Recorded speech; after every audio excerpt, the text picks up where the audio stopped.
Good evening, everyone. How is everybody out there in Unfound live land? I'm Ed, if you didn't know. And this is the show for January. What is the date today? 27th, 2025. I have a spectacular show lined up for you tonight. I think it should be enough information to get through the whole 2 hours, but we shall see. As I already posted in the chat, I'm basically fine, but I am tired, which we'll get into, of course. And I'll tell you things that have gone on since last Monday regarding my sleep as I continue to be the town crier for insomnia and what's been going on with me over the last couple of months. And maybe, really technically, psychologically, I'm not supposed to talk about it. But I suppose if I were what we call a regular person without a podcast, without a YouTube channel, without a microphone, without, probably I wouldn't. But it's just something about being in this position and having all of you out there that causes me to think that maybe there's some people that can benefit from what I'm experiencing, because Lord knows, although I don't listen to a lot of other shows and things, but I might have been able to handle this a better way from the beginning if I had been watching or listening to some podcast or YouTube channel or something where that host had had this issue and was talking about it. So that's the way I'm thinking about it now. And I think that all of you have come to trust me, and you've gotten to know me, even though I've met very, very few of you in person. But I think in listening to the podcast over the last 8 years, I'm a person that can be trusted when I say things, they're to be believed. And certainly when it comes to your health, and then my health as well, if there's something about my health that can help your health, then I'm going to try to do that. And I think that, you're going to believe what I have to say. You may not do it, but I think that in my position, I have a responsibility. And maybe there are other hosts out there who don't feel like that. But yes, as the title says, want to talk about the LA fires. They're actually technically still going on, but I'm going to look at them from the point of view of disappearances, which is something that I discussed some weeks ago when they first started, and now I'm going to revisit the topic because now we have some stats. Also going to talk about how your cars are, if any of you have relatively new vehicles, how your cars are spying on you and some hacking that has been done. Also want to talk about maybe it's going in and out, Dee, because I keep turning my head one way or the other. Maybe I need to move this around a little bit. Maybe that could be because that does happen, Dee. And you may turn up your volume a little bit too. That might help. And also going to talk about my appearance that was recorded way back in November. It seems like yesterday. I can't believe that was 2 months ago. I'm going to talk about my appearance on the Silver Linings podcast, where I was interviewed by Jason Blair, and we covered a lot of territory in those 2 episodes. And hopefully you've gotten to listen to it. If not, you should probably put that on your agenda. As we go through tonight, what do I say? I think I say it every show. I don't know if I've ever missed it, but please give this show a thumbs up. If you are not yet a subscriber to the channel, please consider doing so. I'm going to get into this in a bit, but I do have a new episode of Unfound now that's going to be posted within the next couple days. Been working on that.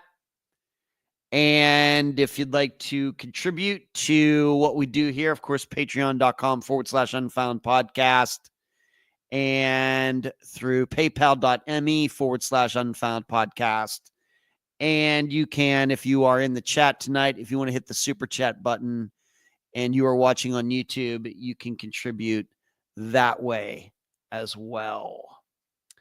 So who is in here tonight? Everything gets in first. Nephew Charlie, second. Hello, Sarah. How are you? Charlie says it's cold over there in Colorado. That's easy to believe. Hello, Karen. Hello, Dee. Lisa, what's going on? Yeah, your Chiefs, Lisa. Yeah, I know. Hello, Gun Nut in Florida. Hello to you, Amy, Deborah, Kathy. Good to see you, Deborah. Kathy, DD, and Lisa. I bought it. So people are talking about cars. Lisa says I bought a 2025 Honda Accord today. Interest to hear what you're going to say about cars. All right, Lisa. Well, I hope you don't trade it back in after I read what I have to say here. Neighborly, how are you? Long time friend from Leechburg, Ron. How are you doing tonight? Good to see you. Thanks for tuning in, I guess, through Facebook. Heather, and I just found out on the Dee's talking about the Sebastian case. And Rockford, hello, all 1,000 pardons for missing the think tank, but I was out watching the game. Yeah, Rockford. I have to admit, for the think tank, what Rockford is talking about there is the think tank that can be accessed if you are a Patreon supporter.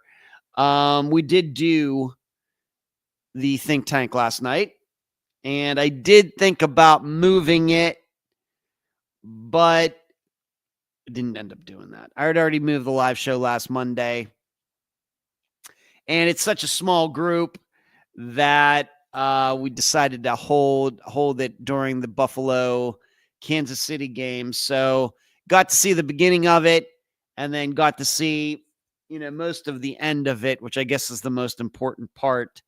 And it did have some drama. Lisa says she got a Honda CRV EXL. Enough letters there, Lisa. You look like you're going to be playing with all those letters. You look like you're playing Wheel of Fortune or something, Lisa. So there you go. Everybody that is tuned in so far tonight. Once again, as you are watching, please give the video a thumbs up. Please subscribe to the channel. Share it with anybody who you think might be interested in hearing about all sorts of topics, including a lot of items that are true crime news. So to start off, as far as my trivia team goes, we had the very rare second place. It seems like one of those things at trivia these days, we either finish first or we're like way, way, way down the list of teams because we've missed the final question. We don't finish second or third or fourth very often. It's either first or like 20th, which I guess it's kind of like Ricky Bobby. If you're not first, you're last. But we came in second. Probably could have come in first had things, with a little bit of luck. There's probably a couple questions there that we should have gotten right that we missed. So that's what happened this past Wednesday over there at Finley's Pub. And the team that beat us is also the team that is the most, is our biggest rival, I guess what you'd say. Their team name is the Miller Lightweights. So Miller Light and then weights at the end. Miller Lightweights. And they were the team that won the last quarter. So we play like in seasons. And the last season, which was about, 10 weeks or something like that, they did come in first place. We had a chance to come in first place but about 3 weeks to go, we kind of blew it. And that cost us. And they beat us by just like a few points for the season. So here we are into the next season, starting here in 2025. And we won last week. They won this week. And I think this season's going to be 10, 11, 12 weeks or something like that. So it'll go to at least the end of March. And so we're in second place, just a couple points behind them. So like I said, it's competitive. I think the advantage that team has over us is my perception is that all of their team members show up every week. Whereas for us, it's at least a little unpredictable. Of course, I missed a couple weeks going back to November, December, given what was going on with me. Other people on the team have their own lives. Some of them still work. My brother and his wife go on some trips. So the membership of our team could be anywhere from 4 people to 8 people any given week. And then that number could, it could vary as to who's actually there, and it matters. Whereas I think with that other team, our main competitor, my perception is they get more reliable attendance for whatever reason. I have no idea what any of them do for work. They may all be retired. I don't know. But I think that has certainly helped them continue to be pretty good. Let's see what everybody's saying here. Rockford says to Lisa, congrats on the Honda. I love those cars and that company. Vicky, thank you for becoming a YouTube supporter there, Vicky. That is, if everybody's seeing Vicky with the green box covering her entry there, she has decided to become a member of the YouTube channel. And Vicky, I really, really appreciate it. Thank you so much. Maureen, hello to you. And Lisa talking about her car. Maureen, engineering on the cars. Yeah, I've never had a Honda. Of course, I have a Hyundai now. In fact, for the video last week that I did for the disappearance, probable murder of Kelly Rothwell, if you watched that video, you actually got to see me driving around in my car. I actually got to see the interior of the car quite a bit because I had to pass a couple cops and I didn't want to hold my phone up there videoing and driving by them. So you got to see the interior of my car, which I'm sure was a treat for all of you. Hello, Penny. What's going on? You're doing chores and listening. I've not put you on the TV previously. Whoa, it's Ed. Oh, so you put me up on your smart TV, Penny, huh? So is my head looking fairly large there? Sorry about that. And Penny says, on my 5th Toyota since 1981, drove them all over 300,000 miles. Wow, Penny. All right. Good for you. Way to take care of the cars. Sarah says, I watched the Kelly Rothwell video. It was very interesting and informative. Thank you, Sarah. In other news, it has been chilly here. Wasn't so much chilly yesterday and today, but we did have some cold days last week. And it very well may be because of, what's been going on with me personally. But, I've lived in this place since May of 2019. And surely this is the winter that I've run the heater the most. It's not even close. In fact, I would have to say a couple of these previous winters here that I just turned the heater on just a few times, whereas that has not been the situation this winter. And like I said, it very well may be because of what I've been dealing with. Because one of the things that go along when you're not getting as much sleep as you should is your body then has a tougher time regulating its temperature. And I've noticed that. So, that may be part of the reason. Could be. But on the other hand, it has been colder than I ever remember since moving here.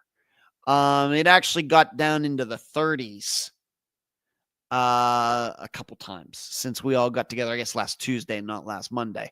But since last Tuesday, it actually got down into the 30s a couple times at night, which, like I said, seems unusual. And I don't specifically remember all the other years that I've been here. All I know is just don't remember turning on the heater. Even going back to the Madeira Beach days, I don't remember turning on the heater in that place that much. But of course, I've been here and got back here from Pennsylvania the beginning of this month. The heater's been on quite a bit in my place. So there's that. So it's been a little chilly. And of course, if you saw the pictures and video, they actually got snow up there in the Panhandle, actually even on the beach. So up there in Pensacola, Destin, that area, they got snow up there. And it's weird thinking that, of course, I live here. As many of you know, I live right here on the beach. That it just diagonally from me going in a northwest direction, of course, taking the shortcut right across the water. If I would have started here and had a boat and gone directly diagonally up to the Panhandle, I would have run into snow. That's so crazy. It's so weird.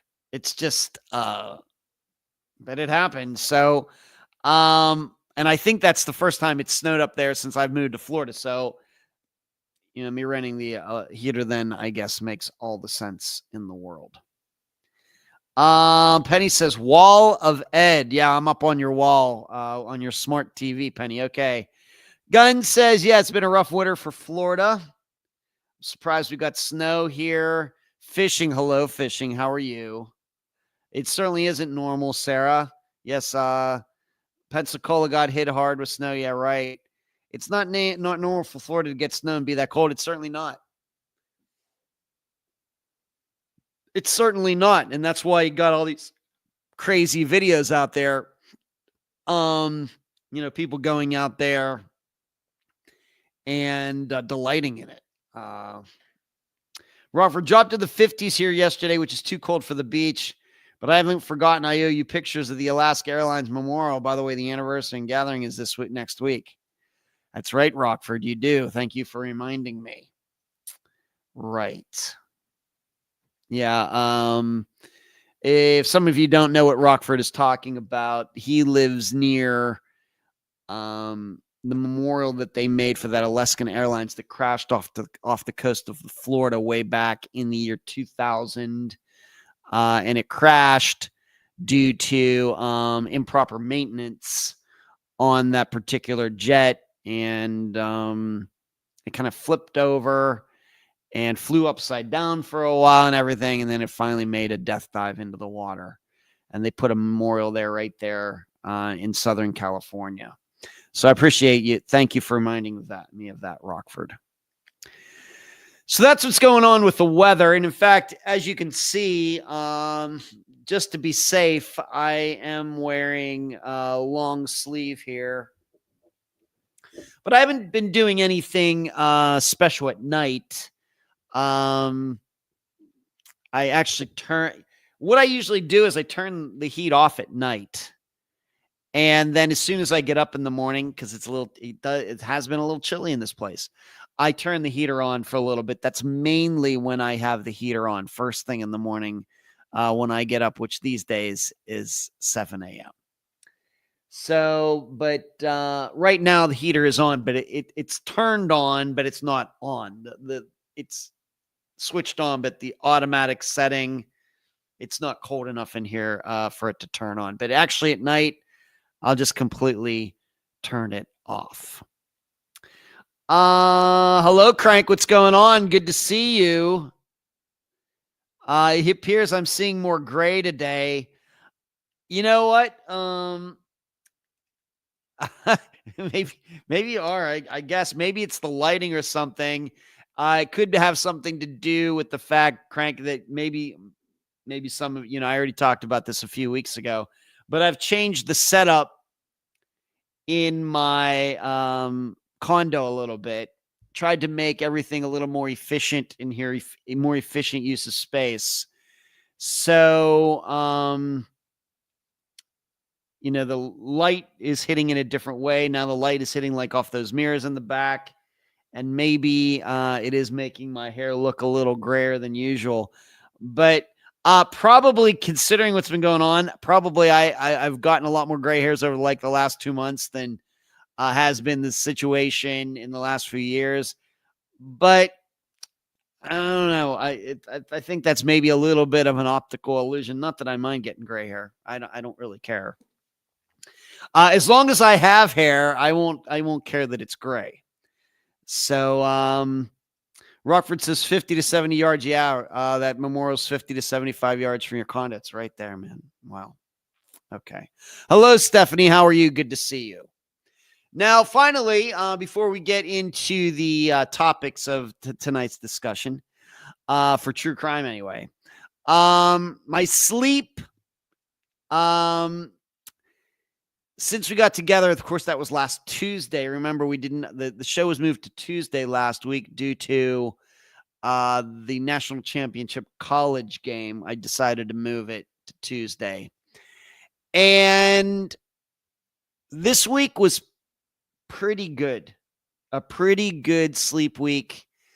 Saturday night was not good because I messed up. One of the things you can't do under these situations is snooze. And of course, that's a little tough when you're sleep deprived already. And I'm at that point where I'm going to bed at 1:15 a.m. and I really don't have any problems going to sleep. I do have problems going to sleep, though, if I snooze in the meantime. And what happened was I could barely keep my eyes open. And on Saturday night, after midnight, I actually dozed off a couple times before 1:15 got here. And it totally killed my sleep urge, my sleep power, my need to sleep. And so I couldn't fall asleep until after 2 a.m. That's how it goes. But I did end up going to sleep. I'm averaging, since last Tuesday night till this today, I'm averaging just over 5 hours of sleep. I know, horrible. But that's the plan. You have to all understand. I know it's scary. It's scary to me too. But it's all part of the plan. This is how this is supposed to be done. This isn't some weird guru alternative type of medication or something. This is also very scientifically based. And I did have my weekly telemedicine session with the woman who is an expert in the field, who is counseling me through this, and she thinks it's going great. I keep track of my numbers, what time I go to bed, how long if I get up during the night, how long I'm up, what time I get up in the morning, and everything. And it's going as well as it could be going. So I'm encouraged by that. And the bonus is that I get to go to bed 15 minutes earlier tonight. So I started out, like when I came back from Pennsylvania, I was going to bed at 2 a.m. Then I on my own moved it back to 1:15 a.m. When I started working with this woman now online, she moved it back to 1:30 a.m. Last Tuesday, we moved it back to 1:15 a.m. And now starting tonight, I'm moving it back to 1 a.m. So actually, there's going to be a whole additional hour of sleep available to me compared to when I came back from Pennsylvania. So that's awesome. that's awesome, as long as I can take advantage of it. And my experience tells me it'll probably take a couple nights before, as long as things go well, it's not going to be automatically that I sleep all of those additional 15 minutes. It usually takes a couple nights, but it's going as well, I think, as it could be going. 3 nights this past week, I actually slept right to the alarm. I was completely out. It was the alarm that woke me up. And then actually, even this morning, my body woke me up 5 minutes before the alarm was to go off. Your body's so weird. The things that are going on in our brains that we don't realize that they're going on is something. And given what I've been living with the last couple months, I've become so aware of it that we only really think of our conscious minds, the choices that we make, the ideas in our heads and everything. But there are all of these other things, it's like a computer, you're using your computer. I'm talking on here on YouTube using StreamYard and everything tonight, but this Mac is also doing other calculations and everything in the background. Our minds are the same way. And where I'm going with this as an example is last night, I went to bed at 1:15. Had no trouble getting to sleep. Woke up, but the thing is I don't look at any clocks. All the clocks from my DVR, the 2 DVRs, the microwave, wherever else, they're all covered up. In fact, I even have the clocks covered up on both of my computers. And my phone, I don't look at my phone at night. So when I wake up in the middle of the night, one of the instructions is you immediately get out of bed. I know, crazy. So if you wake up, whatever, of course it's dark out, you don't know what time it is, you get out of bed and you go somewhere, you get out of the bedroom. And so that's what I do. This is one of the rules of this therapy that I'm following. And then when you are sleepy again, you go back to bed. You go back into the bedroom and you get under the covers immediately when you feel tired again. But that also means if you don't feel tired again, you don't go back to bed. All right. Now, what's interesting about this is that I went to bed at 1:15. I woke up at some time. I don't even know what time it was. And I had a little bit of a problem going back to bed, but once again, not unusual given everything that's going on. And I was up for a total, and being that I'm not looking at any clocks, I actually counted off. I'm doing 1001, 1002, 1003, because that's also one of the things you're instructed to do. If you're going to be up and you're not allowed to look at any clocks because that just causes stress. Instead, you want to know how long you're up. You start just counting. And I was up for a total of about a half hour. Once again, I know that sounds bad. It's not. I went back to bed, and when I started getting sleepy again, went right back to bed, fell asleep, no problem. I woke up. I could tell that it was kind of a little bit light outside, which I know at this point means it's getting close. I go over, I look at my phone. It's 6:55 a.m. Is that crazy? How your body can keep track of that stuff subconsciously?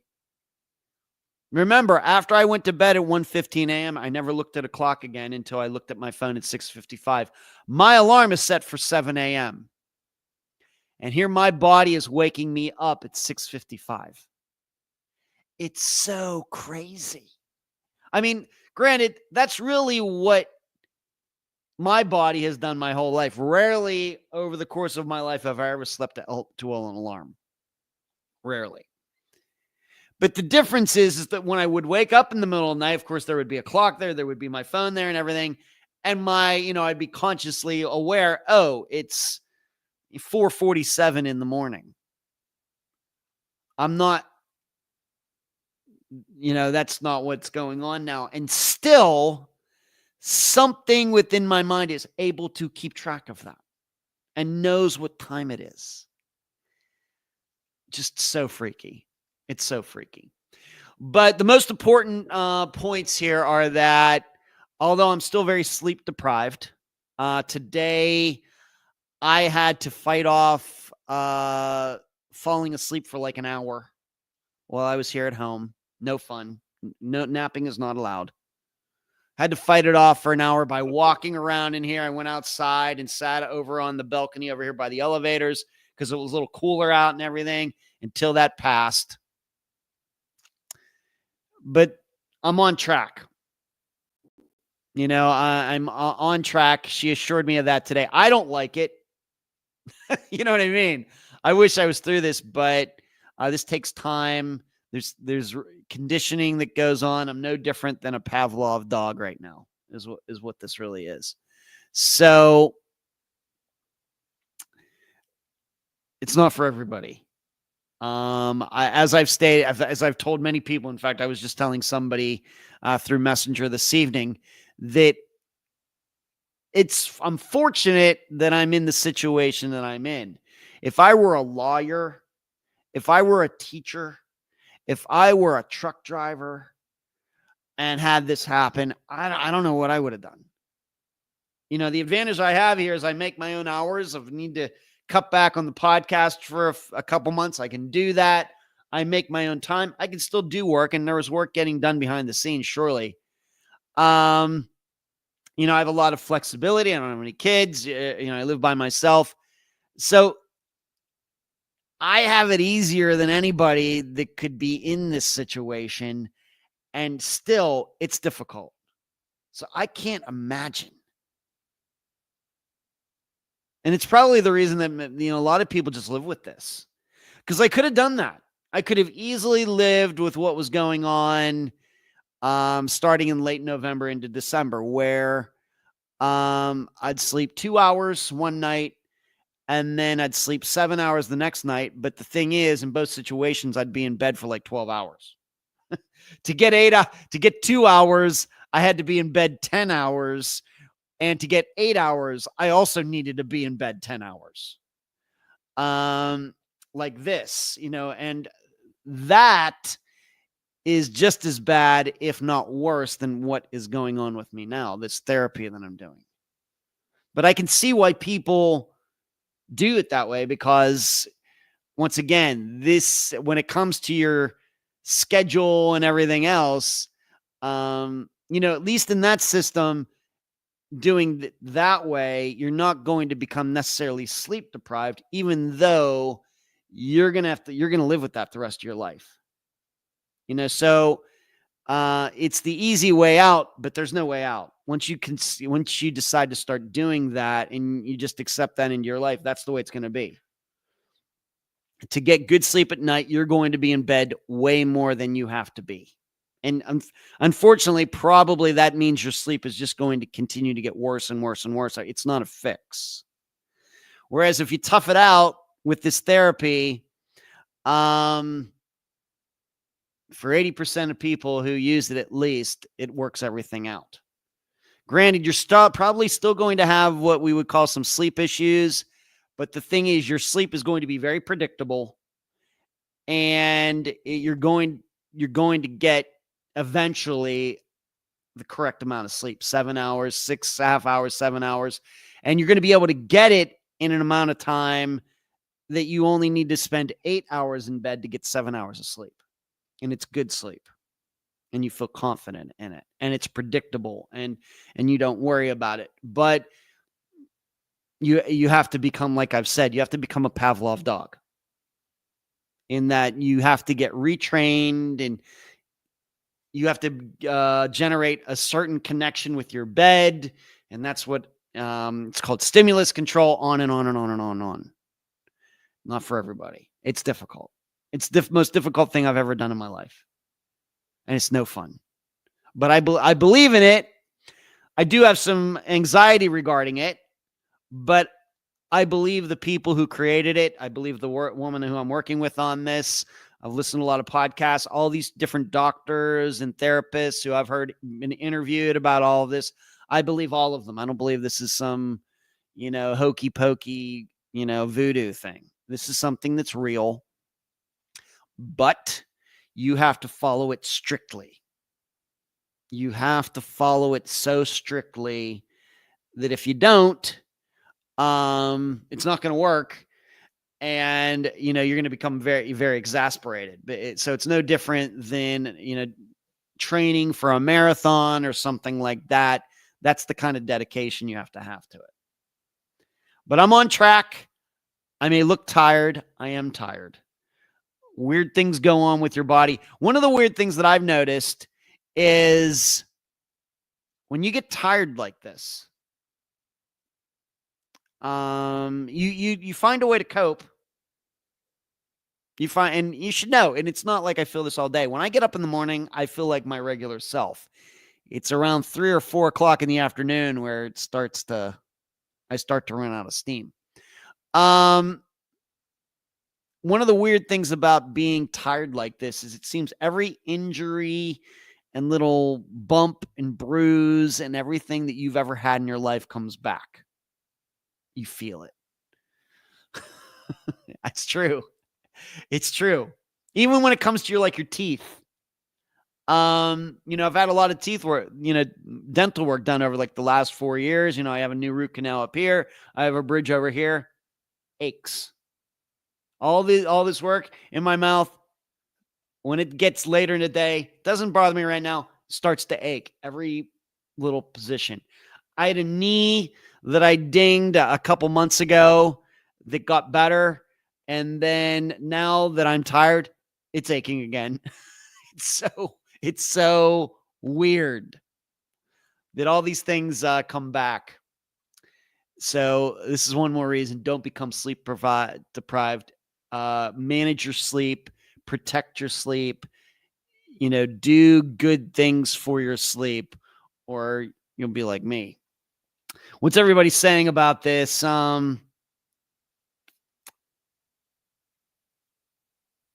Stephanie says, that's not too bad, Ed. I don't know how much sleep you usually get, but for having insomnia, at least for me, 5-ish hours isn't too bad. I know, Stephanie, I know.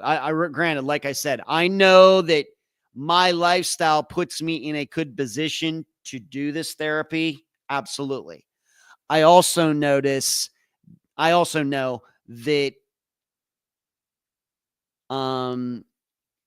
my version of this is a mild one compared to many people.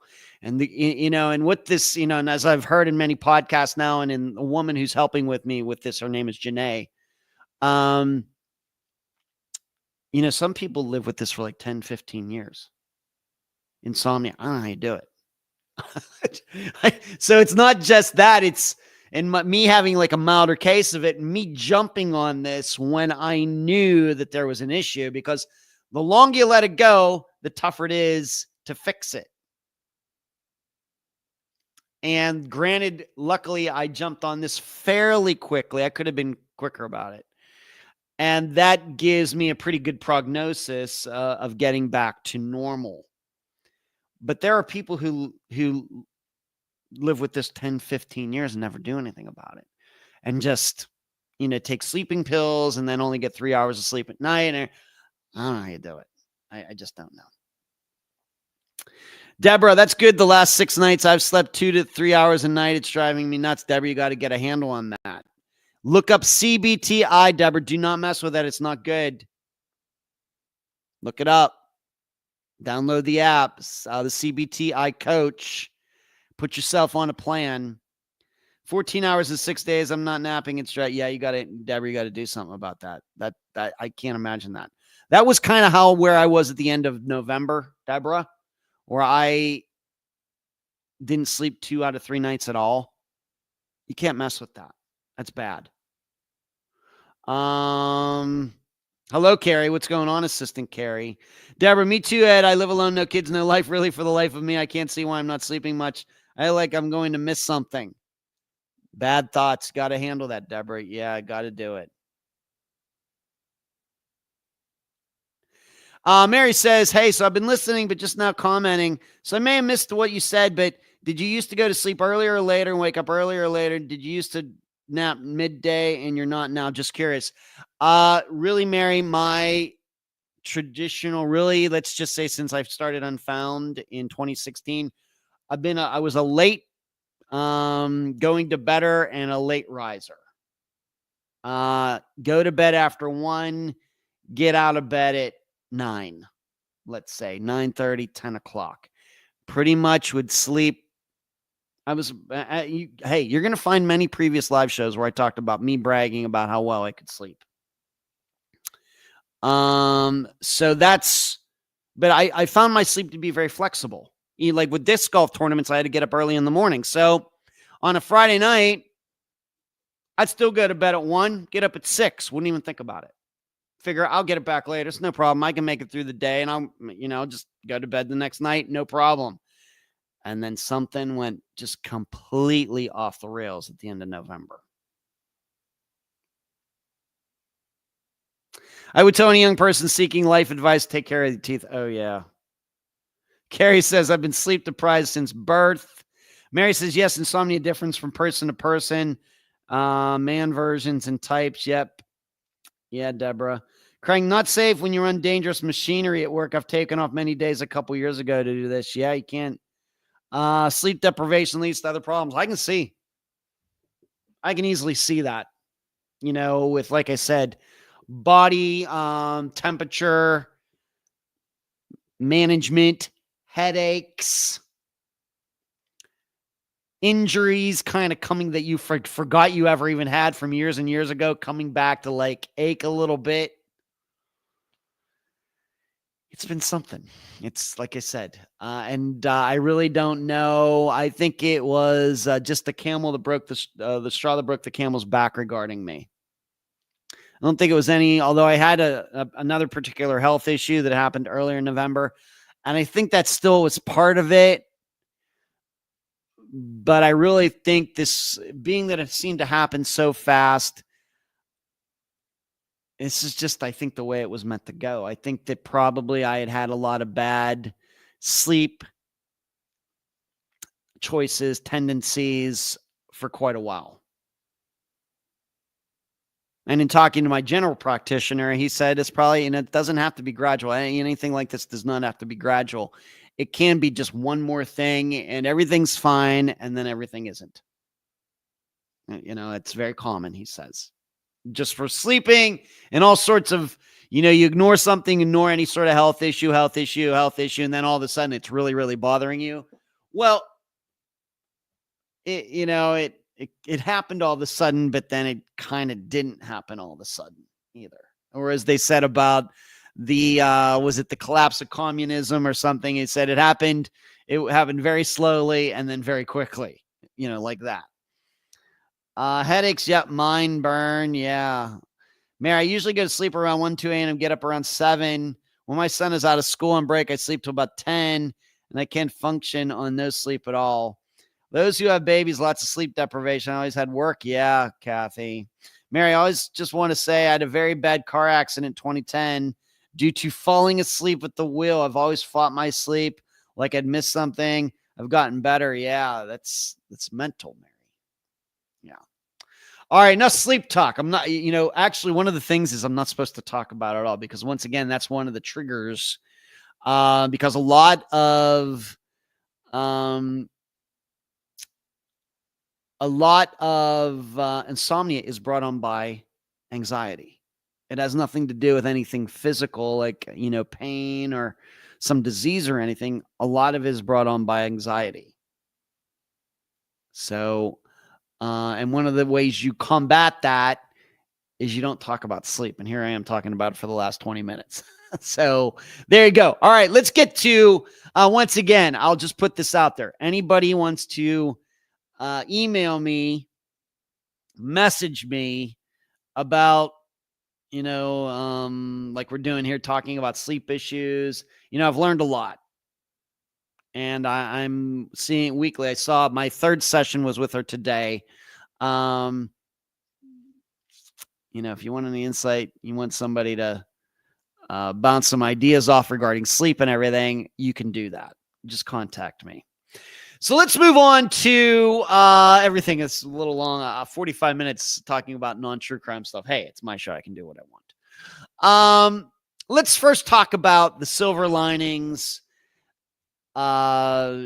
interviews that played last week last week, starting on Tuesday, part 1, and then part 2 on Friday. I hope all of you have gotten to listen to that. If not, you can find it on, I've linked to it in the discussion group on Facebook, also the page on Facebook. You can also find it, of course, if you just want to go to Jason's site, you can find the feed. You can find it on Spotify, iTunes, and other places. You should know, I mean, I've talked about this already. All right, Carrie, you got to go. Good seeing you tonight. Thanks for making some time, Carrie. I hope you're doing well. I did that interview right at the beginning of my sleep issues 2 months ago.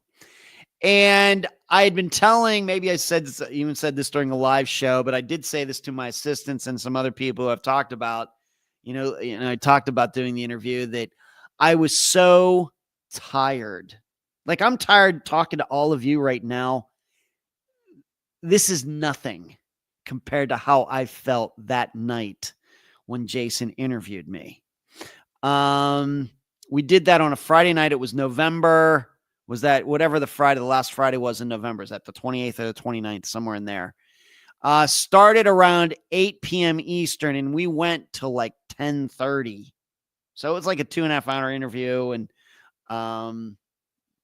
he might have taken a little bit out or something, but I know we easily went for over 2 hours. And that was hell. It doesn't. Now, so leading up to it, I didn't know how it was going to sound. My assessment is part 1 sounds pretty good, but I can still tell that I'm a little off my game. But part 2, at least from my standpoint, I still think it was a great interview. I'm glad we covered all the topics that we did. I think Jason asked a lot of good questions, had a lot of good comments. I really necessarily can't complain about it. But in part 2, I can especially tell that my butt is dragging for sure. And once again, I'm not sure if any of you can tell that, but I can tell that. I think I've gotten people who have messaged me saying it was a really good interview and everything. And that's great. And I really have no complaints. But after I did, I was like, I know when I eventually listen to this, I know I'm going to be able to tell that I was just worn out. And I was. And I can tell. Like I said, mainly in part 2. But the way I feel tonight is way better than that night. That night, next to the nights where I didn't sleep at all, was one of the worst nights back then. It really was. And I could have canceled on him. I could have told him, but given that I don't like that when people do it to me, and being that we had that scheduled for like over a month, so we scheduled it back when I was feeling fine. For me to have ducked out like a day before or something, I didn't like the look of that. Didn't like the feel of it. So that's why I decided to do the interview anyway. And I guess it came out all right. I think I did make the right choice.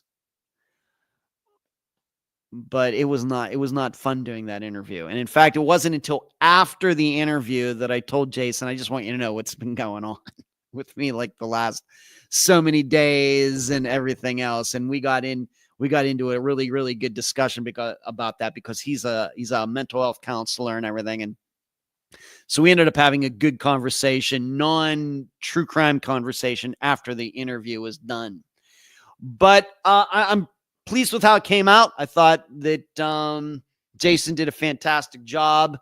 I think that I stand by my comments that I believe that's the most complete interview that's ever been done with me in regards to me hosting Unfound, even though I think Julia Kiley on her podcast did a great job as well.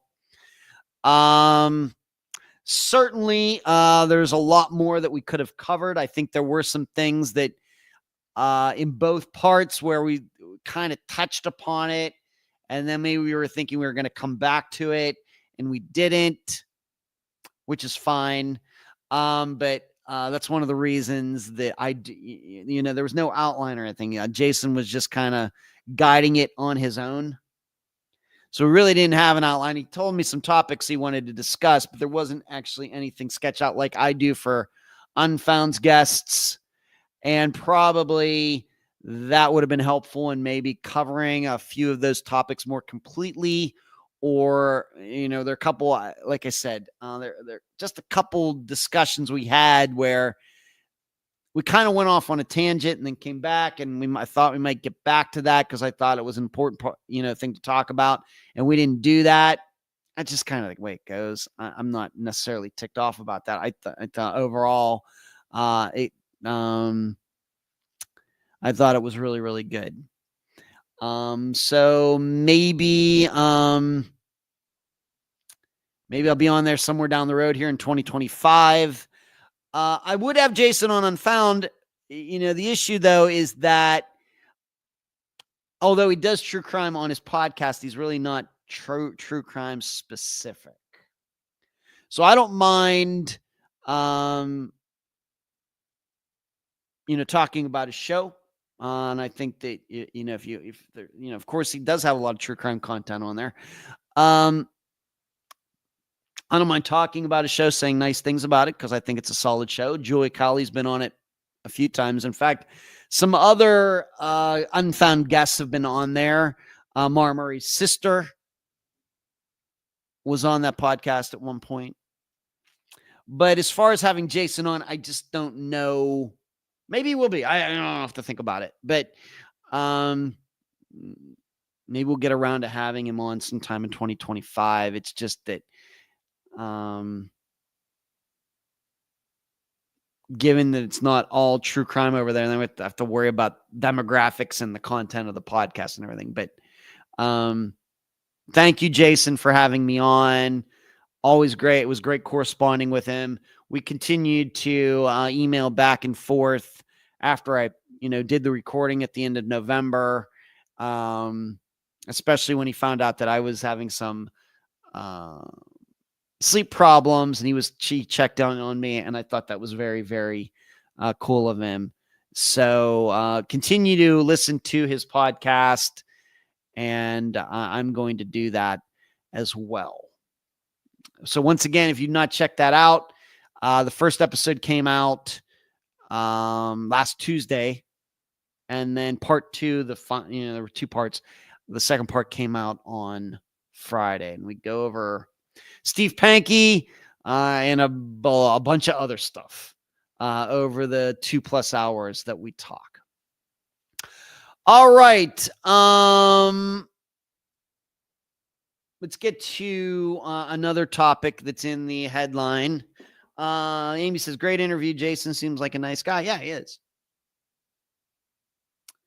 It's called the Silver Linings Playbook Podcast. Deborah. The confusing thing is I think there's more than one podcast with that name out there.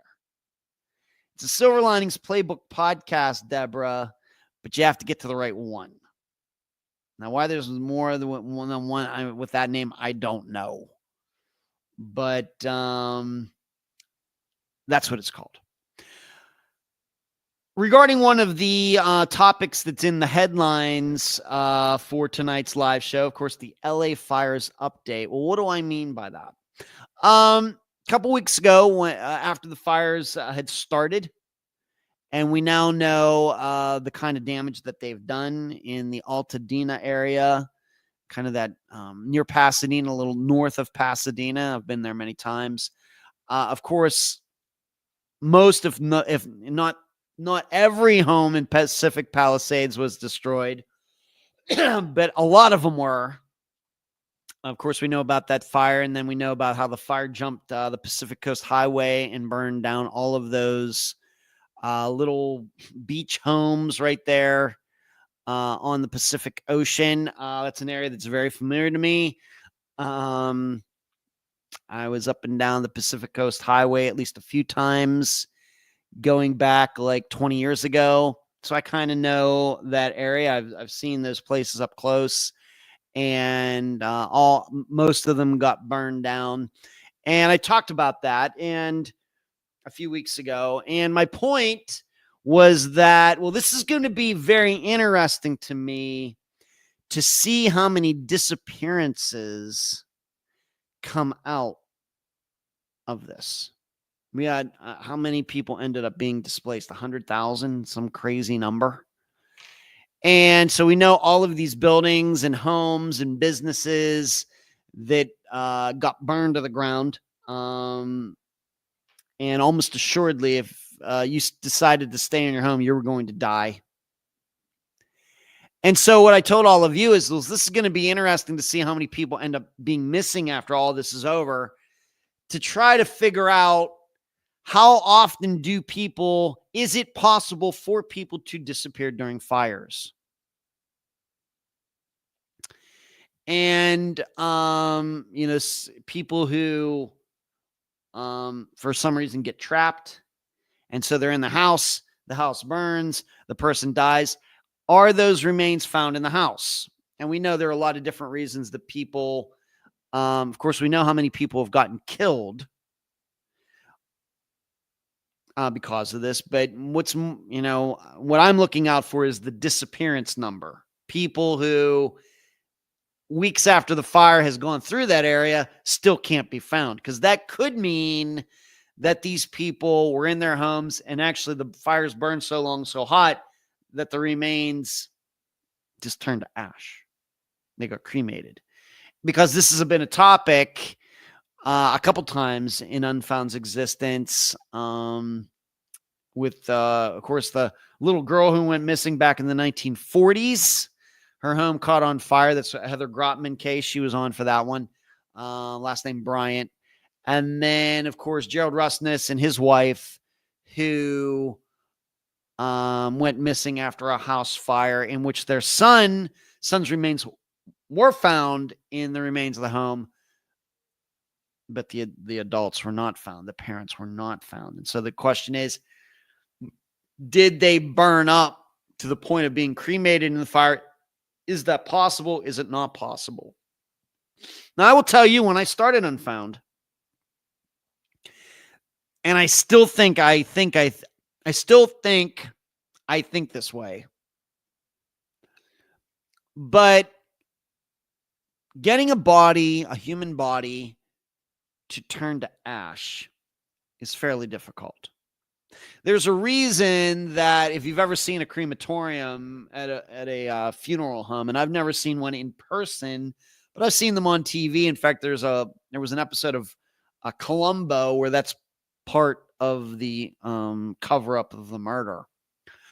They're fairly sophisticated machines, lots of buttons, lots of gauges. You certainly need instructions on how to use it. You just can't, I don't think, can just show up and successfully use one. I guess what I'm saying is it takes a bit of doing to burn a body to completely to ash. And of course, it's in a very, very controlled environment. The flames can be turned up very hot, very fast for seemingly an unlimited amount of time. It's all insulated. There's no way for outside colder air to get in or anything, and it's an oven. So we have to remember that when we start thinking about people who we think might have been burned to completion in these houses, and then their disappearance, this happened, turns into a disappearance. We have to be very, very careful about this. Always remembering that this isn't something that can just easily happen. And as I continue to say, you need a certain amount of time, and you need a certain temperature. You need a certain temperature in a certain amount of time for that to happen. And if you don't have either of those, you are not going to be able to burn a human to completion. So let's say that, let's say it's 2000 degrees Fahrenheit for 30 minutes to burn. And that's just an example. If it's only 1000 degrees for 30 minutes, not going to get it done. If it's 2000 degrees, but it's only 5 minutes, that's not going to get it done. You need both the time and the temperature to get it to happen. So this is all in my mind. This is where my head is. I'm guessing eventually we will cover another disappearance where we have to at least contemplate the idea that the missing person was burned in a house fire, in a car, or something. Just have to keep this all in mind. So when these fires came along, I'm like, well, this is a great sample. How many people are going to go missing during these fires? And did these people disappear because they ran off? Did they disappear because their remains are there, just haven't been found yet? Or did these people really stay in their homes? The fire came through and turned these people to ash. So here are the statistics, and maybe I'll take a break here to see what everybody is saying.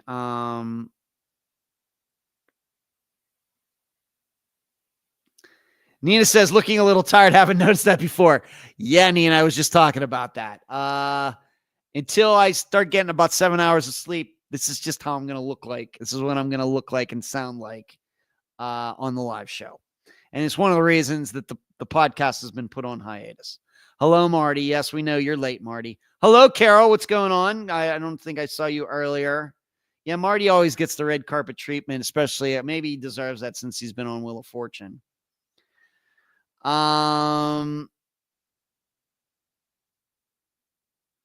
Boys caught the flu yesterday. Yeah, I noticed you weren't in the think tank. I mean, how could I not miss you? Hard to miss it too. Combination of football. Yeah. Ed, since you brought TV into this, I must mention this. The Shield had at least one episode where they burned a body to ash in an incinerator. I'm a huge fan of Shield. Saw every episode. In fact, I was just reading some things about the Shield recently. Rockford, funny you brought that up. I don't remember that, Rockford, but I'm sure it happened. And like I said, I remember a Columbo episode, and it had Patrick McGowan as the bad guy in it. He was a funeral director. So here's this article regarding fires and disappearances. Wrong. LA fires. Okay. Here are the statistics. Now that we're a couple, of course, there's still the fires continue to burn. I know they had a fire just like 4 days ago, but luckily it was like out in the middle of nowhere. And no, it was like in the Castaic. Maybe a few homes did get hit, but nothing like Pasadena, nothing like Pacific Palisades, Malibu and everything. But here are the statistics. There are 31 people missing in those areas where the fires hit. That is what the statistic is right at this point. That's not the amount of number of people who were found deceased. That's a different number. All we're talking about here is that there are 31 people, I think, in the combined Pacific Palisades and Pasadena area who are still missing. And you have to remember that's out of at least 100,000 people. And really, I mean, when you consider the fires and all the damage they did and everything, some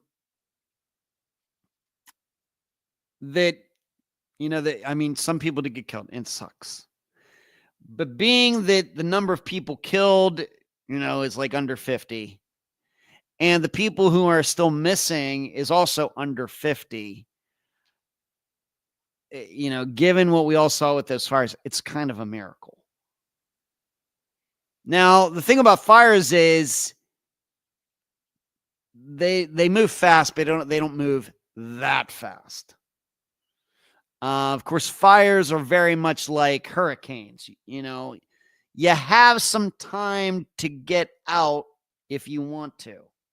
Not see my perception is, on the other hand, there are a lot of people in the LA area who just didn't take them seriously enough, probably because they had seen fires in their areas before and the fire never came to their house. They're like, well, this is kind of the same thing. And then they ended up regretting that. And I'm sure some people did die because of that.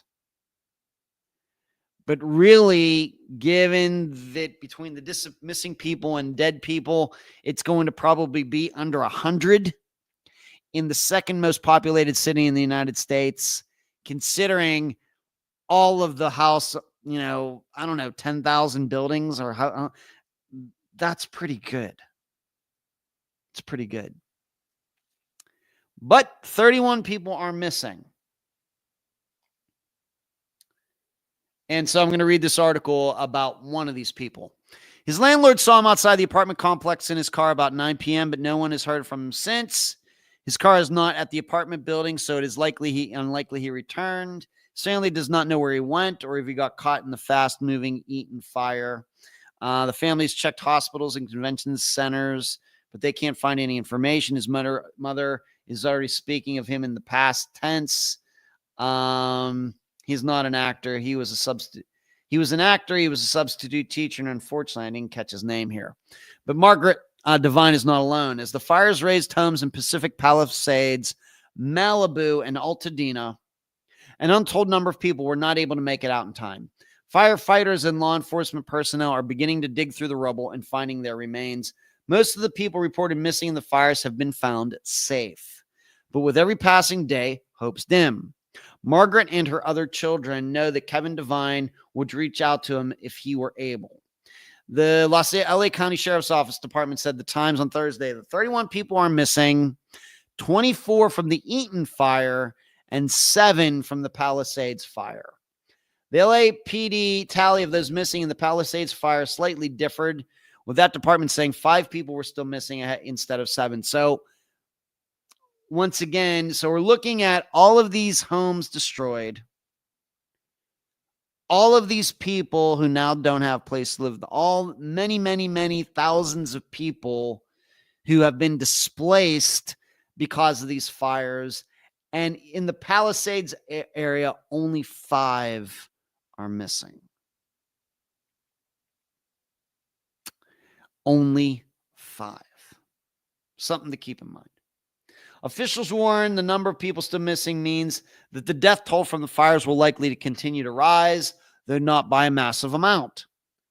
As of Thursday, officials have confirmed 17 deaths in the Eaton fire and 10 in the Palisades fire. What that means, the remains have been found. LAPD Chief Jim McDonnell said Wednesday that the search and recovery of human remains is ongoing. They're still going through with cadaver dogs and trying to be able to locate remains and recover them, so that we, can be accountable to the families. There will be people probably that weren't reported missing. And then, of course, there's that.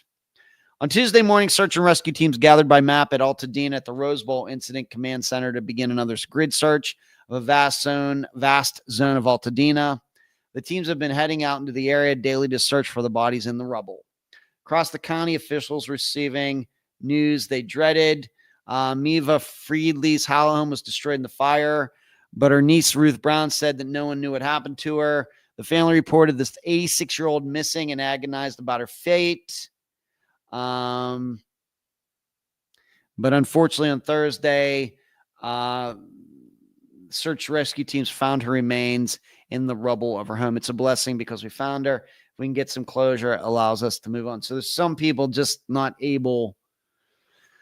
All these people have neighbors and everything. You'd think that somebody would have stepped up. Maybe they didn't know. Who knows? But certainly there are some stories out there of people who wanted to leave and couldn't. And of course, then there are the stories of people who told themselves they didn't have to leave and they were going to try to fight the fire. And of course, they lived to regret that. I guess what I'm saying is, not that many missing people, meaning not that despite the ferocity of the fire and its temperature and the heat and the wind and everything, at most, at least in Pacific Palisades, at most, we have the possibility of 5 people being burned to ash, because there's only 5 people still missing. I think that shows, whereas there are way more people who were found deceased in these fires, meaning the fires burned them, but not to the point that these people disappeared. So I think what I'm saying here is I'm going to continue to stick with my idea that it's fairly difficult for a wildfire to burn a human to completion.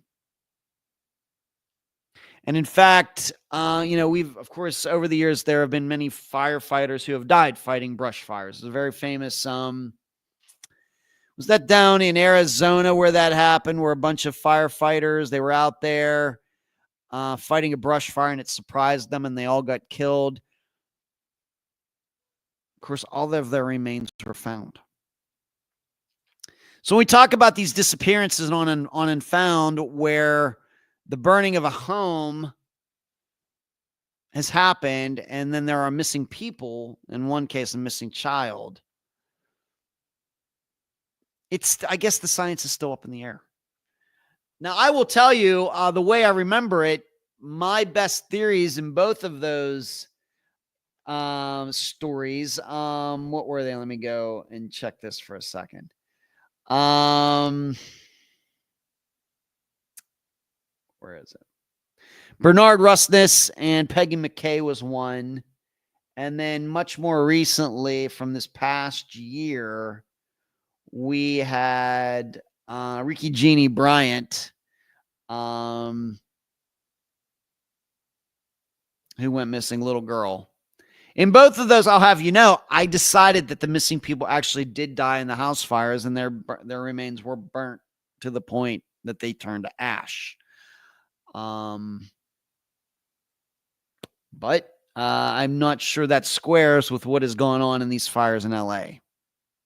So it's tough. It's still, I get, me, and the reason I'm even talking about this is because that's what I do. I'm trying to formulate theories on these disappearances, because there are disappearances more than we probably realize that are attached to fires, where these fires intentionally set, accidentally set. The fire is, burns. Nobody's found inside. Does that mean the homeowner or whoever lived there died in the fire? Did the person set the fire and take off? Of course, we had the Dorianne Myers disappearance, where both her home and her car were set on fire. But given that both fires were discovered fairly quickly, there's no chance that Dorianne Myers' remains, were destroyed in either of those fires. So it's a fascinating topic, at least to me. That's why I thought that keeping track of how many people go missing during these fires in LA would be helpful. And I think it is. And I think what it's saying is it's pretty rare. Meaning maybe Bernard Rusness and Peggy McKay didn't die in that fire. Maybe they took off. Maybe they set the fire themselves. Maybe they wanted to kill their son that way and then they took off. Certainly could believe that. And in fact, I think the guest for that episode, that's what I think he believes. And then, of course, with Ricky Jean Bryant, we have the story that she might have gotten picked up by some woman who just happened to be driving by when that house caught on fire. Maybe that's true. I rejected it. But maybe the science is strong enough for me to be wrong. What's everybody saying here?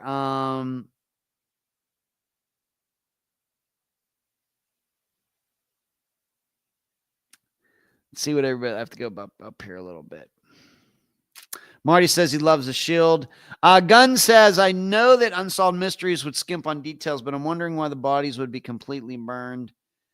To ash. Well, if once again, Gun, if it's if the fire is hot enough, if it burns long enough, that can happen. It can happen. I just don't think it's as common as everybody thinks, at least out there. Because once again, we have to remember, with any brush fires or something, they move fairly fast. They're really pushed by the winds. And, that's what makes them so dangerous. That's what makes them so difficult to fight. And that under those conditions, the fire doesn't stick around long enough to burn a body to completion. It can burn a house down, but a house is made out of wood. There's all those beautiful houses in Pacific Palisades. They're all fancy and everything, but they're built out of the same materials that a $100,000 house is built out of. And so they burn fairly quickly. It's very easy for them to catch fire, and they burn fast. Human body isn't like that. Rockford says The Shield is in his top 5 shows. Mine too. Gunn says, because the guy mentioned in the show, David Box, who was lowered into a furnace, some of his bones were later recovered inside the furnace. Yeah. Just did not burn hot or long enough, Gunn. Like I said, it's a very specific process.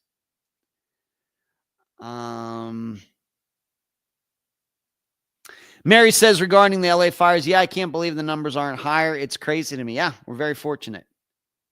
This could have been really, really, really bad. These people who, got caught up in those traffic jams. Good thing they abandoned their cars. They got up in those traffic jams trying to get out of Malibu, out of Pacific Palisades. I mean, even on a good day, those places are not easy to drive in, and they just took off. Good thing they did. Let's see what everybody's saying here.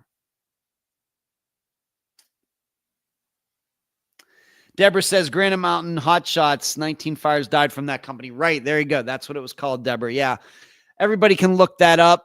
They were a group that went in there, and like I said, I've watched videos on it, and they just got surprised.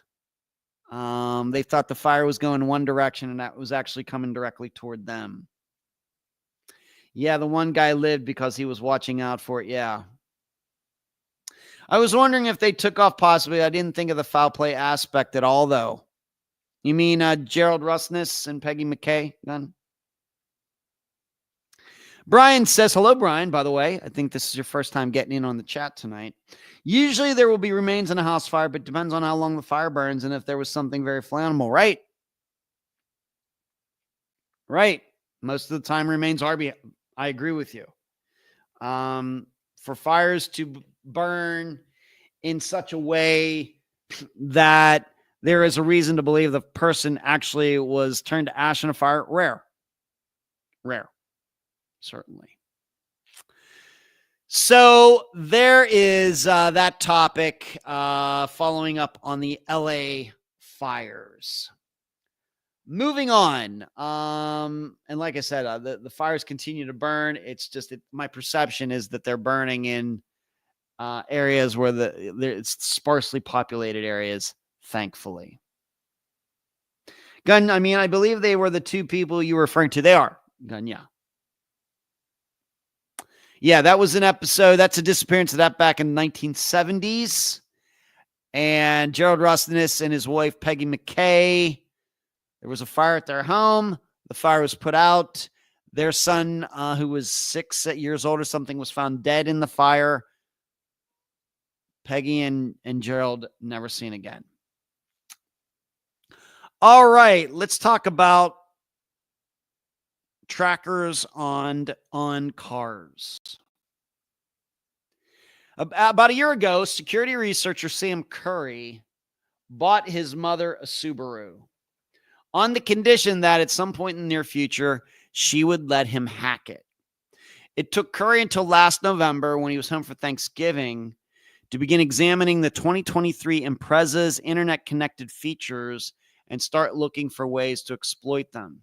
Sure enough, he and a researcher working with him online soon discovered vulnerabilities in a Subaru web portal that let them hijack the ability to unlock the car, honk its horn, start its ignition, reassigning control of those features to any phone or computer they chose.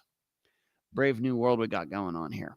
Most disturbing for Curry, though, was that they found they could also track the Subaru's location, not merely where it was at the moment, but also where it had been for the entire year that his mother had owned it. I guess what I was thinking here is, can we start using this hacking ability for disappearances? The map of the car's whereabouts were so accurate and detailed, Curry says, that he was able to see her doctor visits, the homes of the friends she visited, even which exact parking space his mother parked in every time she went to church. You can retrieve at least a year's worth of location history for the car, where it's pinged precisely, sometimes multiple times a day.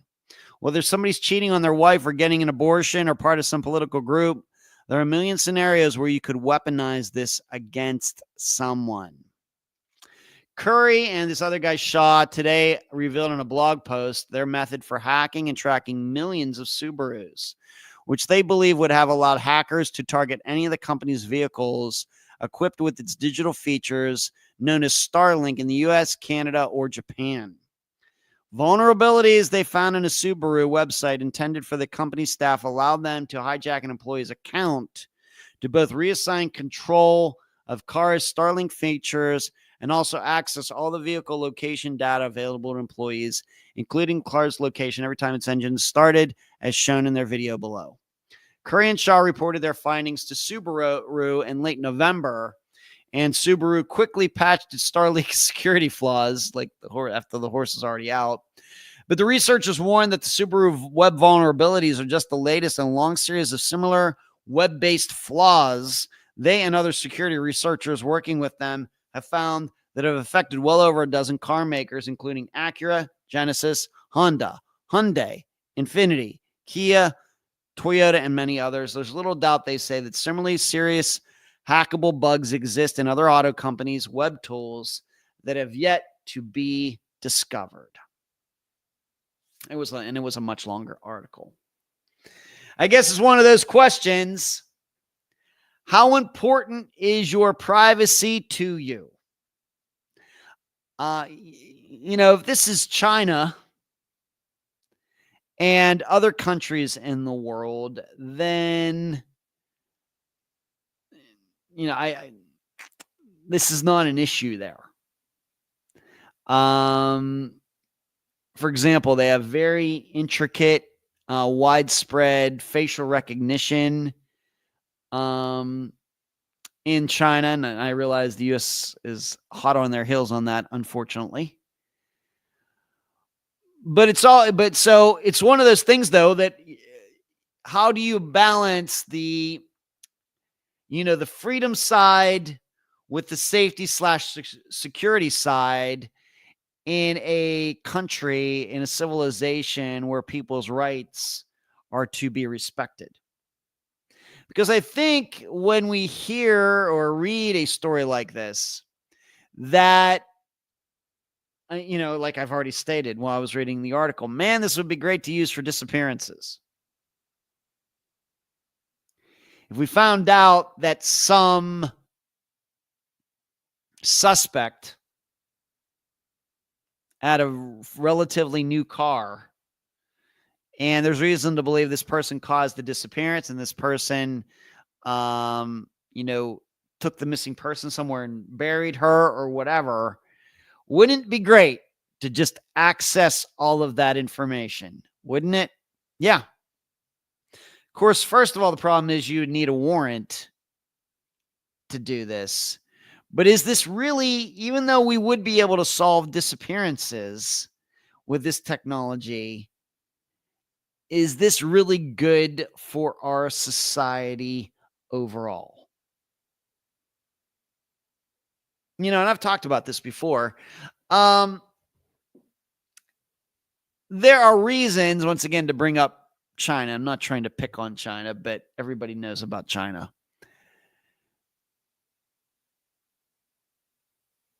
It's not a big deal there.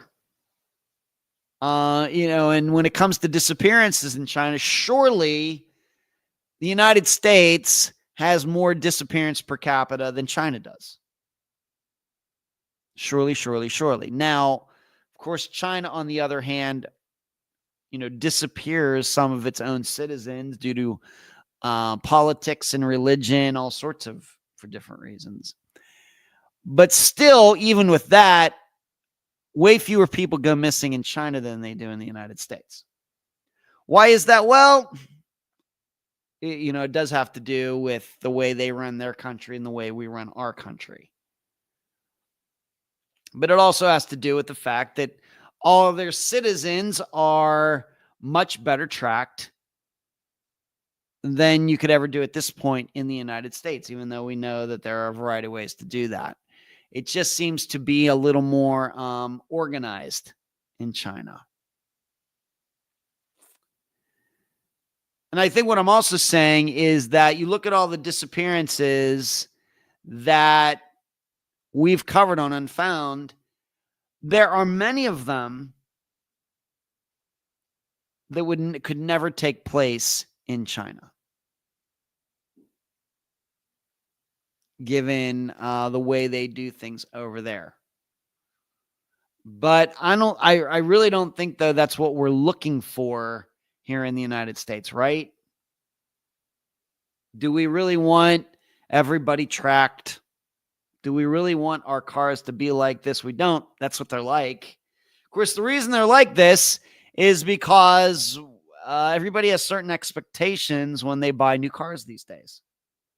They want all the whiz-bang gadgets. They want the self-driving, although I don't like that feature.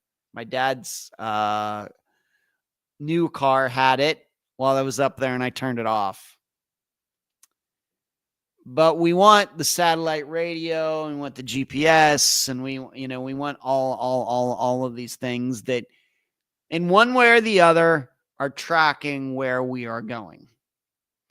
And as long as that is what people want, there are going to be ways that to hack into those systems and do probably some underhanded stuff. Now, for this guy was just doing this as an experiment, and like you said, he was doing it on his own mother's car. It wasn't like he picked out some stranger's car to do this on. But this is where we are. And, all I would say is this. If this is the way it's going to be, and I have a 2016 Hyundai, and I'm sure it's keeping tabs on me, although it doesn't have the sophistication of today's cars. I don't have a touchscreen in my car, although I think the upper line model of the Sonata in that year did have something like that, but mine does not. My attitude is this. This kind of technology and everything is not going away. All right, all of this stuff is here to stay. We're not going back to 4-barrel carburetors and of the 1960s. We're not. That's not happening. So because of that,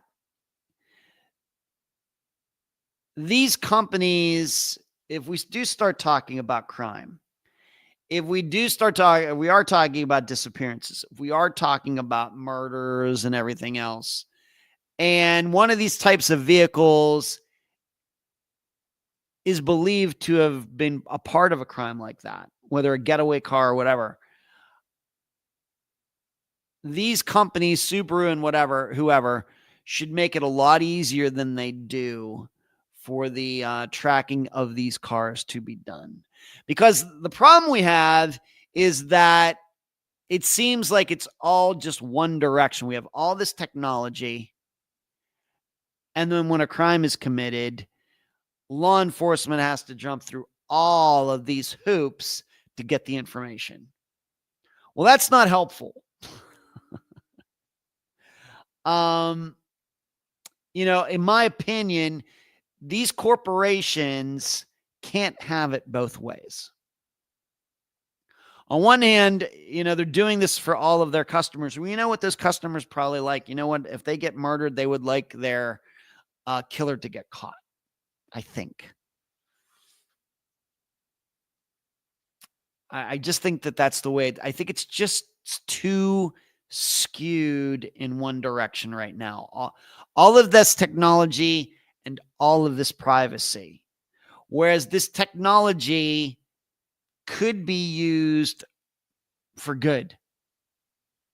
Because a lot of this, let's just admit it, most of this technology is just frivolous. It's just entertainment. We really don't need GPS in our car. We really don't need satellite radio in our cars.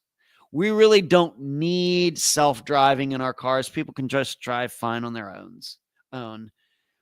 Maybe, do we need, is it helpful that some of these cars have like, if you're in a wreck, you just have to hit one button and 911 gets called or something? Sure. And I guess that could be used as a tracking device.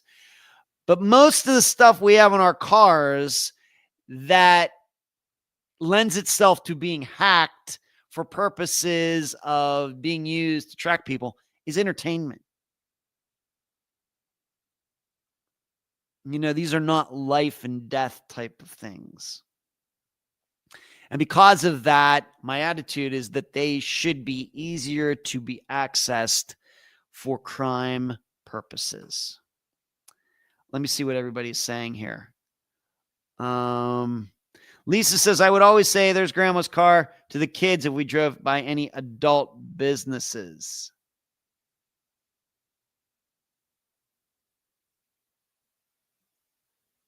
There's grandma's car. Man, I'm not getting that. Maybe because I'm just sleep deprived. Lisa Rockford enjoys it. I think maybe that went right over my head. Dee says they have a video of Caddy Proudfoot on the day before Sebastian went missing. Right? I've seen that, Dee. Rockford, yes, I'd prefer if the U.S. didn't emulate the Chinese government in anything really, right? MTA, tracking our cars worries me for people with stalkers and are facing domestic violence issues. Absolutely, MT, you're absolutely right. I know. It's creepy, but I'm not surprised. This is possible, Charlie. Regardless of whether your car tracks you, most people carry a cell phone, and it definitely tracks you. That too. I guess, though, as we've learned, Charlie, a lot of these, the bad guys know about technology too, and they turn those phones off. I mean, we've covered many disappearances where the perpetrators were smart enough whether to leave the phone behind or turn it off or something. And one I'm thinking of like Tiffany Johnson. But you can't turn your car off.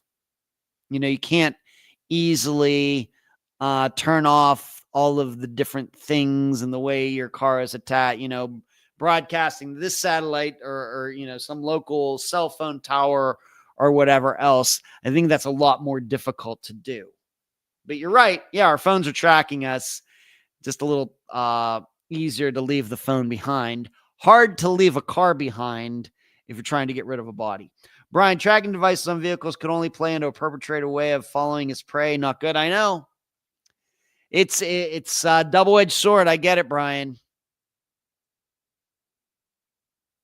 All I'm saying is this stuff isn't going away. So we need to find a way to use it for good, because people are going to, you're right, absolutely right. There are people who are going to use it for bad. That is inescapable.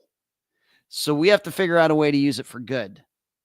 We can't let the criminals have all of the advantages when it comes to hacking and whatever else. Rockford, also check out Mercedes Vega murder in Arizona.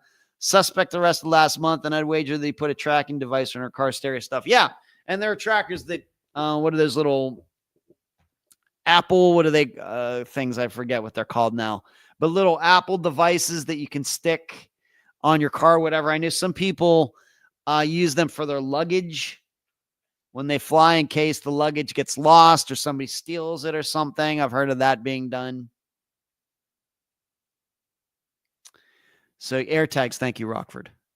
Right. So those have been used for nefarious reasons. I read articles. Women find them on their cars, and they have stalkers and everything. Get it? Bad. But the technology is not going away. So we have to, like I said, we have to find a way to use this to our advantage. Elisa said the car dealership had a tracker on the keychain when I test drove Sunday. Yeah, they don't want you to steal the car, Lisa. Yes. Right. I've heard about that as well, Lisa. Sure. So you're being followed, you're being tracked. I guess as long as you're not doing anything wrong, you'll be just fine. But the stuff's not going away, so we gotta figure out a way to use it. I just think that if these companies are gonna make it so difficult for law enforcement to get records of these things, or not giving out this information to families, but on the other hand, these companies know that the bad people are hacking into these systems, and these people are getting, these bad guys, maybe women too, are getting away with it. I just don't like that. I don't like it. Moving on. This is a story that I wanted to get to last week, but I ran out of time, and it's from right here in Florida. And coincidentally, it has to do with a fire.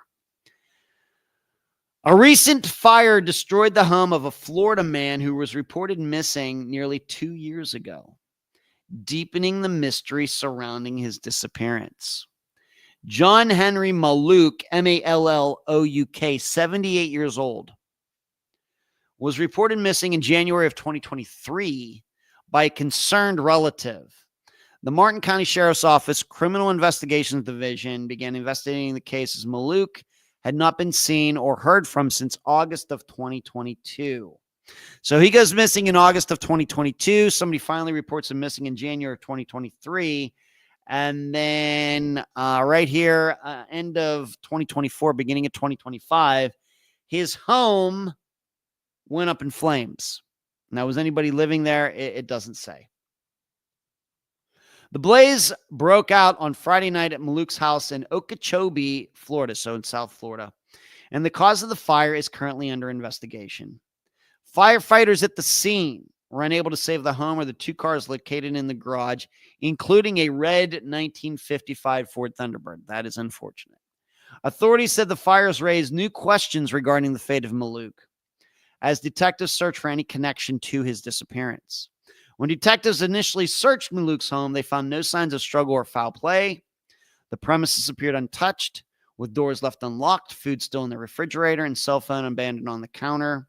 In light of Friday's fire, detectives revisited the site in search of any additional clues that might aid in the investigation of his disappearance, and to explore whether there might be a correlation between the fire and his disappearance case.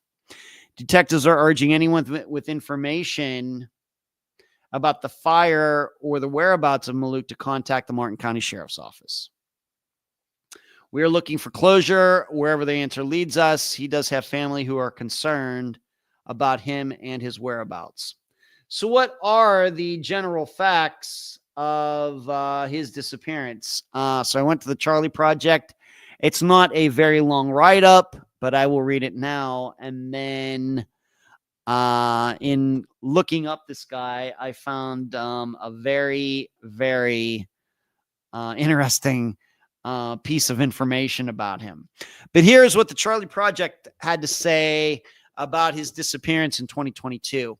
Mallouk was last seen in Okeechobee, Florida on August 10th of 2022. He left his home in the 12,000 block of Connors Highway unlocked, with a cellular phone on the counter and food in the refrigerator. There are no indications of foul play, and been never heard from again. He was not reported missing until January of 2023. In January of 2025, Mallouk's home caught fire and was completely destroyed. Authorities did not know the cause of the fire and whether it was connected to his disappearance. His case remains unsolved. Hard to say. Do I think that the fire had anything to do with his disappearance? Probably not. The two things are too far away from each other as far as time wise. I'm more inclined to think, could a homeless person have been living in his house? Somebody come along and figure out that the house wasn't being lived in and somebody went in there and started a fire in there and burned it down. I think that's very possible. Given that it's the winter, did some heater or something kick on and there was loose wire or something? Certainly possible. But I will be stunned if the disappearance and this fire are connected. Now, here's the interesting thing about this guy. And once again, his name is John Henry Mallouk, Mallouk. So I wanted to just learn a little bit more about him. So I put his name into newspapers.com, and I was amazed what I found. In 1985, the tennis player Chris Everett Lloyd had to file a restraining order against him. Is that wild or what? You never know what you're gonna find when you go to newspapers.com. It was a big story. It was a national story. It was a story that was in newspapers all across the United States, that this guy, John Henry Mallouk, had been sending Chris Everett letters. Of course, this is before the internet and everything. And he showed up at a tennis tournament here in Florida and had to be escorted away. And I guess he had sent her hundreds of letters and everything else. He really had a thing for Chris Everett Lloyd. I can't blame him. Chris Everett, a good-looking woman, no doubt about it. Fantastic tennis player too, but she's easy. She's easy on the eyes. And if you don't know, she still is involved in tennis. She does an announcing for tennis. She does a nice job there. But she had to file, this guy who went missing here in Florida, he had a restraining order against him way back in 1985 by the tennis player Chris Everett Lloyd. Like I said, there were many articles written on this. I did not print any of them out, but you did get the idea that obviously there was something wrong with this guy. Now, whether anything continued to be wrong with him into the 90s and the 2000s up until the point of his disappearance, I don't know. That is the only story I could find about him on newspapers.com at all. So if he, for some other reason, gotten any problems with the law or anything, that would be news to me. And it doesn't seem like he moved on from Chris Everett Lloyd to stalk, some other woman, whether professional athlete or not. So I don't know. Obviously, if he did have some sort of mental issues and he struggled with them his whole life, then I think they would have to look at that as the cause of his disappearance. On the other hand, if we were to find out that in 1985 and him stalking Chris Everett Lloyd was just kind of some weird thing that, hey, I was young, it was the 1980s, and he ended up, behaving himself, avoiding getting in trouble with the law, no mental health issues and everything, then I think that makes his disappearance much more complicated to analyze. Didn't say anything, of course, like it says, the Thunderbird unfortunately got destroyed in the fire. It's unclear to me. I did not see any articles regarding whether was his car, was there a car missing too? If he's missing, is a car missing? Meaning, did he drive away? If there isn't a car missing, should we entertain the idea that he got picked up? I don't know. All it seems clear is that It seems like where he was living by himself. I don't know if he had any family, any children. Had he ever been married? I don't know. So, but we also have to remember he was not a spring chicken anymore. At the time that he went missing in 2023, he was 78 years old. So, because of that, we have to be open to the idea that this could be a walk-off. Was he having some sort of health issues? Had he been diagnosed with cancer or something? Have to consider all of that. And in fact, the next Unfound now that'll be coming out within the next couple days also concerns a recent disappearance of an older gentleman, where we have to start thinking, could this have been brought on by mental health issue or Alzheimer's, dementia, or whatever, something like that. So very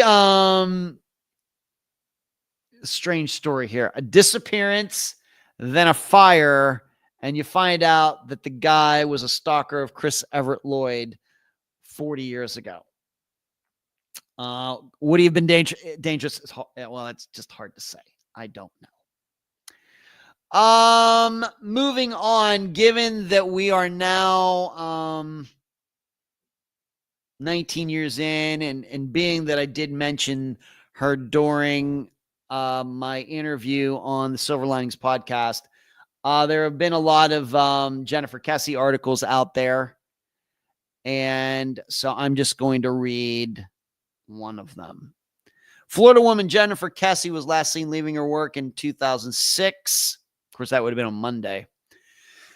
19 years later, her family's still searching for answers, but hope remains with the involvement of state and federal agencies.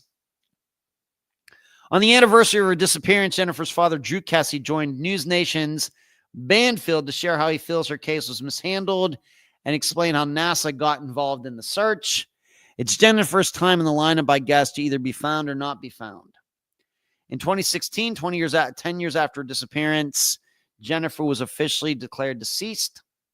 In Florida, since then, the Orlando Police Department handed the case file over to the family, who have now hired a private investigator, hoping for answers. By the way, that private investigator has no experience in disappearances. They also enlisted the help of the Florida Department of Law Enforcement. The agency announced Friday that it has conducted more than 50 interviews and reviewed tens of thousands of documents and pieces of evidence in hopes of developing new avenues to explore. The FDLE finally, after 18 years, got involved, and it took them a little while to get going, but boy, they're going now, Mr. Kesse said. But they're truly putting all the resources that they have towards trying to find out what happened to Jennifer, and we couldn't be more grateful. It's been too long. Nearly 2 decades ago, this is what the article says, nearly 2 decades ago on January 24th of 2006, Jennifer's day started like any other. She took a shower, got dressed, did her hair, makeup, and then headed to work. But that's when things veered from the usual routine. I'm going to keep saying this. There's no proof of any of that, despite what her family says. There is no proof that she got up out of bed on that Tuesday morning, that she was there. All of that can be explained as having happened the day before. 24-year-old simply vanished. Her boyfriend didn't get his usual text that morning, meaning she usually turned her phone on in the morning, which she did not do on that morning of her disappearance, which once again is the reason I think she went missing the night before. And he couldn't reach her by phone. She didn't show up for work, which was unlike her. Jennifer's parents realized her keys, phone, iPod were missing from her home. That's when Jennifer's family contacted the Orlando Police Department. Soon after, Jennifer's car was found abandoned a mile away at a different apartment complex. I've been there. Apartment security camera showed images of a man parking her car around noon the day she disappeared. The now infamous video where it's not a streaming video. It's like snapshots taken every few seconds and you can't see the guy's face. Because the video was so grainy, police made the rare move of reaching out to NASA. NASA was able to produce a clear image, providing a partial profile of the suspect. That's not true. They don't have a picture of it. Who wore clothing typical of a painter or some kind of worker. That's confirmation bias. At the time of Jennifer's disappearance, she told her parents that workers at her building made her feel uncomfortable. I don't know what to make of that. Once the family received the evidence from local police, they realized the lead detective hadn't been investigating. Come to find out, she did not write a single word for 7 years.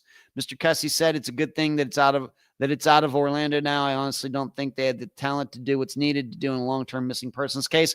No police department does, including Orlando. The article also states a witness saw Jennifer's car swerve out of the condo complex. Eyewitnesses are unreliable. That's me talking.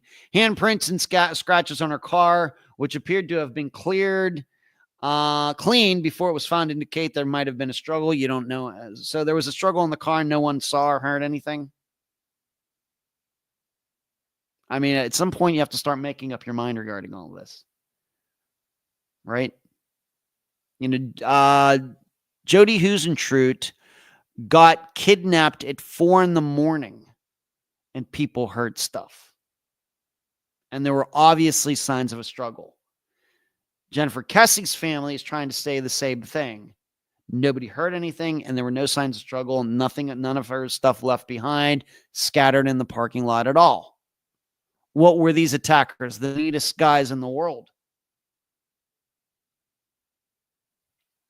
A skeleton key for Jennifer's building had been gone missing a year earlier. So somebody waited a year to do this. I don't know.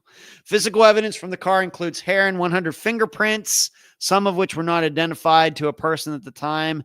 So the car wasn't wiped down, I guess is what they're saying. Whoever left the car there didn't wipe it down.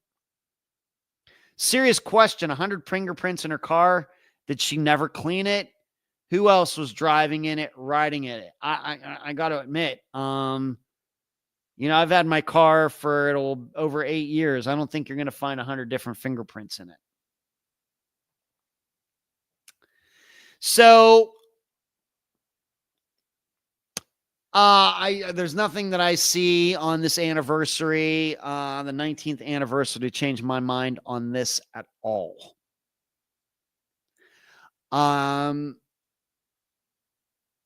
I'm, as I think many of you know, I'm big on the idea that when you continue to have a particular theory on a disappearance that no facts support, at some point, you have to start looking at other possibilities, no matter how bad or uncomfortable these other ideas may be, even if it causes you to start to question whether you really knew the missing person or not. This is one of the things I think I've learned over the past 8+ years. Problem is, I run into a lot of guests who are locked into one story, and they cannot see that they could very well be right, but the facts could support a few different scenarios. And that they're so quick to dismiss these other scenarios tells me something. I would also say, on top of everything else, you know, as I've stated, since the beginning when this happened in 2006, being that this got a lot of attention when it happened, and I knew about it even living in Las Vegas, my opinion is there's always been a hint of racism in this disappearance. Well, they were construction workers. Well, they were landscapers. They're probably illegals. They can't be tracked. Somebody could have run back to Mexico or whatever else. There's no proof of any of that. In addition, although certainly in the media here in the United States, we make a huge deal about when somebody who is here in the United States without the proper paperwork murders somebody or causes a very violent crime. Certainly those things do happen. I'm not saying they don't. But how many disappearances do we currently have in the United States that we think were caused by somebody who snuck in or sneaked into the United States, who was here, once again, as they put it, generally illegal. I'm not here to get into the politics of it. But here, not on a visa, but somehow got into the United States, and they probably are not supposed to be here. How many disappearances are caused by people like that? Are there any other disappearances in the United States currently that are unsolved? And it is believed that some immigrant, illegal immigrant, undocumented immigrant, or immigrants, plural, caused it. The fact is that number is very, very, very low. And this is also something that I keep coming back to. It's possible. It's certainly physically possible that it happened. But we also have to look at the odds of something like that happening. And keep in mind, there are these types of people who are working these jobs all across the United States every day since January of 2006. How many of those people, mostly men, have caused any women's disappearances? Once again, very, very, very few. Despite the thousands and thousands and thousands of apartment complexes and thousands of women who live on their own in those complexes, and the thousands and thousands and thousands of male workers who work in those apartment complexes, the fact is there are very few types of that type of disappearance. So why do so many people automatically default to that's what happened? She got taken by some worker or workers in the apartment complex, when we know that it's so dang rare. Hard for me to understand. Always hard for me to understand what people default to a theory for a disappearance that the stats don't support. Certainly could have happened. But the fact is, there's a lot of different things that could have happened for Jennifer Kessie's disappearance. There's a lot of different people who could have done something to her. And there are a lot of the facts don't rule out. Really, the facts don't rule out many people at all, except maybe her fiance, who I think seemingly has a pretty good alibi. See what everybody's saying here. Hello, Maureen again. Brian says, I believe it was construction workers working in the condominium complex. A few of them have ever been in her condo. Rockford, I'm with you on the night before theory. The morning theory was no witnesses is too much of a stretch for me. Brian says, once she went missing, a lot of the construction worker left their jobs. Well, maybe they were just done working there, Brian. We don't know what their schedule is. Rockford, also, her victimology doesn't fit for me. She was wary of strangers, including those workers. Seems more likely she trusted the wrong friend, acquaintance, coworker, or ex-boyfriend. And that is a more likely, statistically, that is a more likely scenario. Hello, April. Getting in here a little late, April. We're almost done for tonight, but good to see you. Rockford, also, the workers are convenient and aren't in a great position to speak up for themselves. Workers' theory pretty much requires a conspiracy too, and that's also a stretch, right? Like I said, are these like the most organized attackers ever? The story is she got attacked going from her condo to her car. Well, all that stuff she was carrying, where did it go? Remember, she had I think a two-door car, and there was something sitting in the back seat. I mean, how did all these people pow into this thing? I mean, what are we talking about here? This is once again, this is one of those things. It's kind of like Steve Pankey killing Janelle Matthews. He certainly could have done it. But when you look at the footprints and everything for Janelle Matthews' disappearance, or if you look at what we think we know about Jennifer Kessie's case, these crimes are not as straightforward as you think.